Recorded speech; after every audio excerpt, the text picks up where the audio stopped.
السلام عليكم شعب السودان الشرفاء.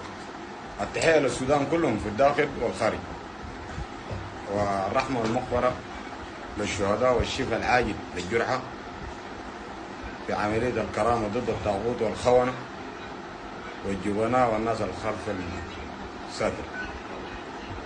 في المقطع ده يمكن دارنا نتكلم 10 دقائق كده. ايوه الساعة 7:30. انا اللي 8 الا 10 كده الشغل انتهى، دارنا 10 دقائق. دارنا نوضح رسالتين بس. أولى التحية نقول للسيد المشير سير وعين الله ترعاك. وأوضح رسالة ثانية بالنسبة للناس اللي يطبلوا، في مطبلين بيطبلوا للقاء يتحد، بوصلوا معلومات خاطئة. حتى الموجودين الآن كان في الهيكلية ولا في دائرة الاستخبارات معلومة خاطئة. هي زول كان لقى لها شبه العدس طرشق، بيقولوا العدس القتلة ده، بيقولوا ده قوات جلحة قتلة، والرمل موتر مات بيقولوا ده ناس جلحة والطقوق. المهم الحاجات دي برضه في حاجة بوصلها للحرب غلط. برضه الرسالة دي لغاية يفهمها في مطبلين في النص وفي فلول داخلين ما نقدر نوضحها ثاني، لكن براك بتفهم. دي واحد. الرسالة الثانية أقدر نوضحها للعالم أجمع، للعالم، للدول اللي هددتها زي مصر وتركيا وإيران وين، إنه ناس ضربونا بأسلحة محرمة وطيران مسير مهاجر 6 وفيها الميجا 29 والسقيات ديل كلنا برهان مين ده؟ ديل طيران بتاع دول الجوار. عشان اوضح لمصر والدول اللي انا كان بهدد فيها التهديد ده، على لانه مصر مشاركه في 2 استعمار للسودان ده قبل كده، مشاركه في 2 استعمار مع الترك المصري والاستعمار الانجليزي المصري. لما جاء عبر مصر هنا بعد شويه المصريين الانجليزيين ده خانوا المصريين، طردوا المصريين، ونحن جدودنا اتكاتفوا في المحل ده بالحرب وطردوا الانجليز نفسه. الرساله دار اوضحها للجرائم اللي بالنسبه لمجلس الامن الدولي والCIA والموزاد والمحكمه حقت اللاهاي الدوليه ومنو ما عارف. الناس هي جرائم نحن عملناها، نحن حركه الشجعان كردفان الكبرى، ويوم جينا حالفين مع الدعم السريع قسما يا جماعه نحن ما دعم سريع ولا كيف؟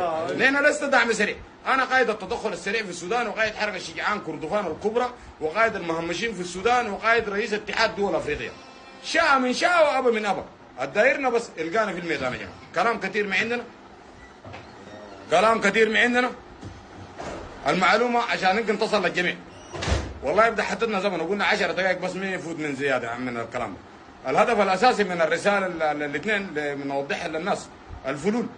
انتوا طبعا بتطبلوا وحتى بتعملوا معلومات غلط وتضاربوا الاراء وين تحاولوا تشقوا الصف، ونحن ده لا بنشق صف ولا بنطعن في الظهر. لانه يا جماعه عدوك صديقك، وانت القوه داوجتوها الدعم السريع ده ذات التقاضي فوق دي العشائر حقتها والحواضن حقنا والقبائل الموجوده في الدعم السريع دي قبائل ابناء الهامش، وانا ده قائد المهمشين اصلا. انا كلنا جنود الله ده بحمايتي ذات الجندي، حمايتي ذات الرتبه ده الرقم مشير ده منو؟ حمايتي ده انتم ما عندكم فريق اول، انا رقيته ببرلمان رقم 7 لرتبه المشير، ورئيس لمجلس السياده لمده 30 سنه، اللي هو الرئيس للسودان ده عام.